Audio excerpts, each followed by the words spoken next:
After officially calling off the recall effort on State Representative Tom Sullivan last week, state Republican activists announced this week that they will seek to recall Democratic Senator Brittany Petterson. Petterson defeated her GOP opponent in 2018 by 16 points and defeated the organizer of the recall effort, Nancy Pallozzi, not be confused with another political Nancy, in the 2016 race by 19 points. Scott, the only thing the recall effort did for Tom Sullivan is put more money into his campaign coffers, gave him national exposure, and made him actually more popular than it was before he started. Are Democrats now welcoming the recall efforts?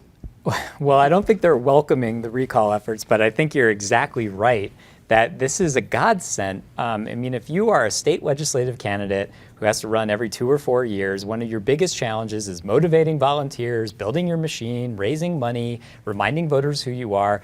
I mean, this is a huge favor to someone like Brittany Petterson, who, by the way, won her election by 20 points.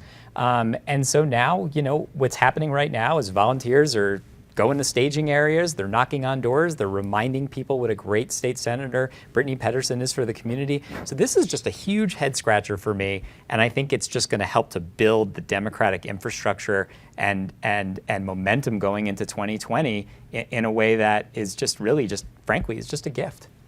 Lynn, you like recalls almost as much as you like Tabor, so what do you think? I like Tabor better, actually. I've been very vocal on Twitter about the recalls. I don't support them. I think this was really bad for the Republicans because I actually thought when the session ended, there was this sense that Democrats had really overreached, that they had introduced, even in their own words, Cadillac bills that they had to whittle down to a Chevy to get it through because they put so much on it and got the public all riled up.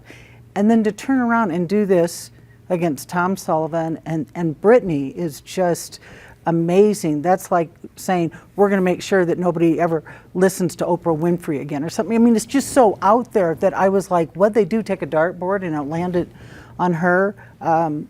You know, Ken Buck, there's that big thing that he said, we're going to teach Democrats how to spell recall. And I think he needs to teach them how to spell win. And stopping with the recalls is a good start. Patty, does the GOP simply have recall fever and they just can't find the cure? Yes, and for them, recall is spelled L-O-S-E.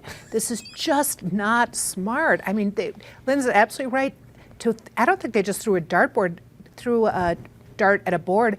They threw it at the person who is going to hurt them the most, the person who's got such a compelling backstory when she talks about her mother and the opioid abuse, not unlike Tom Sullivan talking about his son who died at the Aurora Theater shooting. They are going after the wrong targets. They'd be better off finding some good candidates with good positions and getting Coloradans to know what they are.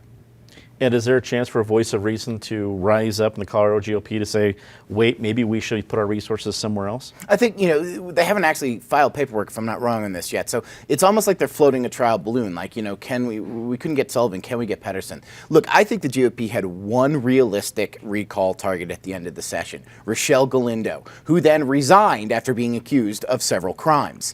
And I think they're almost jittery, like, okay, who do we go after now? Not realizing you had one shot and that went a different way. I think the GOP, and you talk to people around the Capitol about this, they would be wise to start finding candidates in Jefferson County to take out representatives like Brianna Titone and Lisa Cutter, who won by less than a percentage point and who are representing traditionally Republican districts. But they should do it in 2020, and they should spend the time building that up rather than going after these targets like this.